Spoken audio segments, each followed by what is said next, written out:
السلام عليكم ورحمة الله وبركاته، والصلاة والسلام على رسول الله. حبيبنا شفانا هدينا إلى كل خير في مصلحة الأمة جميعا. ازيكم حبايبي، عاملين ايه؟ يا رب تكونوا بخير. أهلا بكم متابعيني ومتابعين قناتي وقناتكم قناة كل ما يخص في البيت. فيديو جديد النهاردة من عند الطيور بتاعتنا. في الفيديو ده هنتكلم عن حاجة كده احنا ممكن نسأل نفسنا عليها، يعني الحاجة دي عايزين نعرف الإجابة بتاعتها. جايين نتكلم النهاردة عن موضوع مهم جدا، وهو موضوع مثلا لو احنا عندنا ديك بلدي، ديك رومي، دكر بط، دكر وز، اي نوع من الديوك. لو الديك ده مرض عندك، يعني صبحت الصبح كده لقيت الديك ده مريض، او الديك مات. الديك مات او الديك مرض في الوقت، مثلا لو ذكر وز الوز بيبيض، لو مثلا رومي النتاية بتبيض، لو فراخ الفراخ بتبيض، وبصينا لقينا الديك ده او الذكر البط او الذكر الوز مرض او لا قدر الله مات. طيب البيض اللي اتباض ده، البيض ده هيفضل مخصب بعد كده، ولا لو فضل مخصب؟ ولو فضل مخصب هيفضل كام يوم؟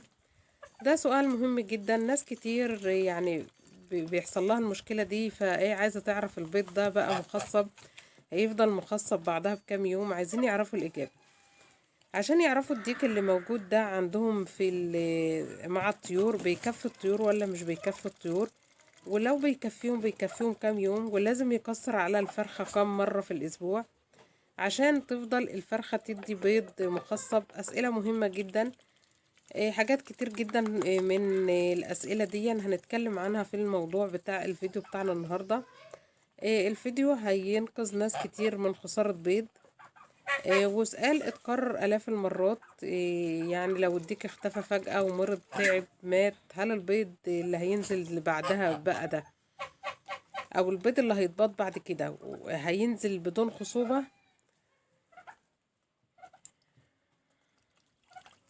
لو احنا عندنا مثلا 8 فرخات، 10 فرخات ومعاهم ديك، احنا متخيلين ان الديك ده بيكسر عليهم كلهم كل يوم ولا يوم بعد يوم؟ هو عنده القدرة ان هو يكسر على كل العدد بتاع الفراخ ده كل يوم؟ يعني هيعرف يكسر عليهم؟ لو احنا راقبنا الديك ده على مدار اليوم، يعني ممكن ناس بتبقى عايزة تعرف فبتراقب الديك اللي موجود عندها ده.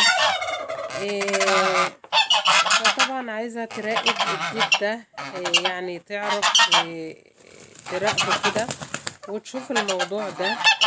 فبتراقب الديك، لقيت ان هو بيكسر عدد مرات محدودة، ما بيوصلش ل8 او 10 مرات قد عدد الفراخ اللي موجودة عندك. طب ازاي في وجود البيض بيفضل مخصب؟ لازم نعرف الاول ايه اصلا بيض مخصب. بص، الفرخة بيكون عندها قدرة ان هي تخزن الفرخة بيكون عندها قدرة ان هي تخزن الحيوانات المنوية جوه جسمها. ان هي بتخزن الحيوانات المنوية بتاعت الديك اللي كسرها ده جوه جسمها، تحديدا في حاجة اسمها قنوات حفظ السائل المنوي. الكلام ده معناه ان الديك مش لازم ان هو يقوم بتلقيح الفراخ كل يوم عشان البيض يكون مخصب، لا، الموضوع بيكون اذكى من كده بكتير. ده طبعا حاجة من عند ربنا. يعني في قنوات بتبقى جوه الفرخة بتحفظ السائل المنوي دي.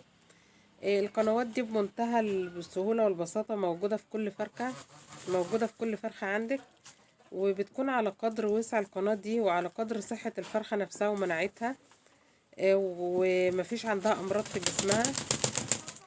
الدفع بتاع القناة ده على ان هو على قدر ما بيقدر ان هو يحافظ على الحيوانات المنوية دي اكبر او اطول فترة ممكنة. فاحنا محتاجين نعرف دلوقتي، ده معناه ان الحيوانات المنوية موجودة، يعني كل بيضة بتنزل بتاخد من الحيوانات المنوية دي، يعني بتنزل مخصبة. طيب بيفضل قد ايه البيض مخصب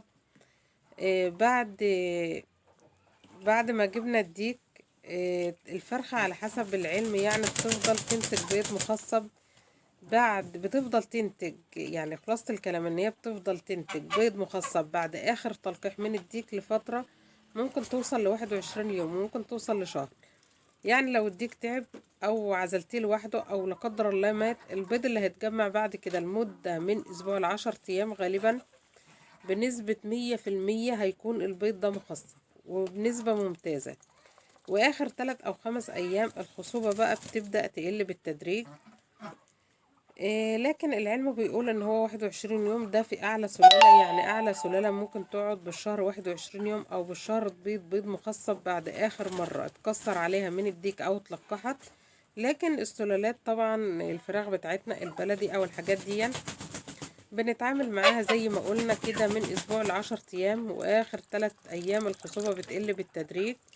يعني بقى لو مرض الديك بيتأثر، لو الديك مثلا مريض بس لسه موجود ممكن يكون التلقيح برضه ضعيف، لان هو طبعا بيكون مريض ومش قادر يلقح الفراخ او يخصب البيض.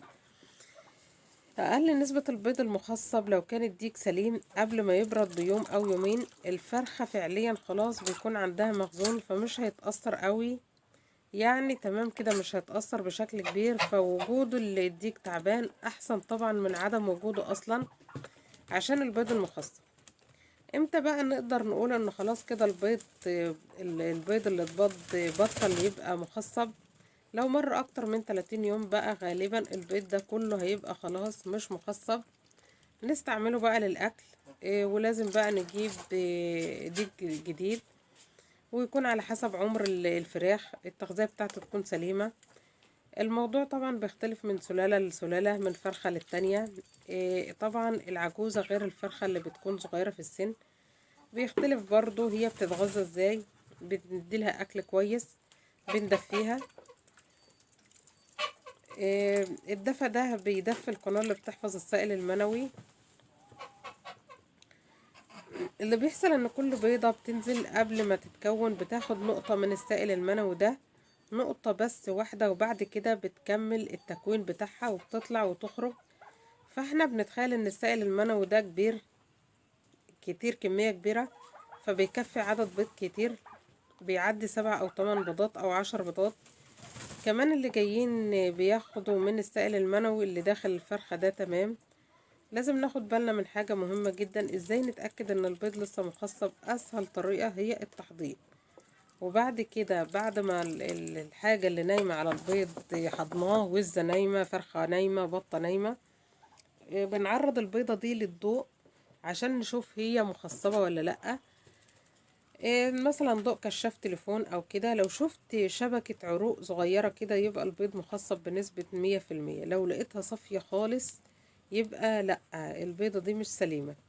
وفي شوية نصايح كده لازم نقولها للناس اللي بيربوا طيور عشان يركزوا على النصايح دي. لازم نحاول ان احنا يكون عندنا اكتر من ديك احتياطي كده، ونحاول نوزع الديوك بتاعتنا على الفراخ في اماكن متفرقة، كل 8 او 10 فرخات ياخدوا ديك. لو الديك اختفى تمام هنجمع البيض ونحفظه في الفقاسة.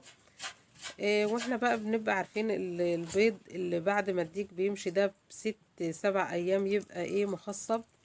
هو لازم نحفظه بقى للفأس لو انت عايز تفقس منه وترقد منه. بنختار ديوك كده تكون قوية، صحتها كويسة، تدي مخزون احسن للفراخ بتاعتنا. الديك يفضل معاهم فترة طويلة. بيتخزن في القناة بتاعتهم عشان يخصب البيض. بعد غياب الديك ده مش خلاص معناه ان البيض خلاص هيبوظ ولا اي حاجة. والديك ان هو البيض بيكون مخصب، انما الديك بيحفز الفراخ على انتاج البيض. فوجود الديك بيكون مهم جدا بسبب ان هو بيحفز الفراخ على انتاج البيض.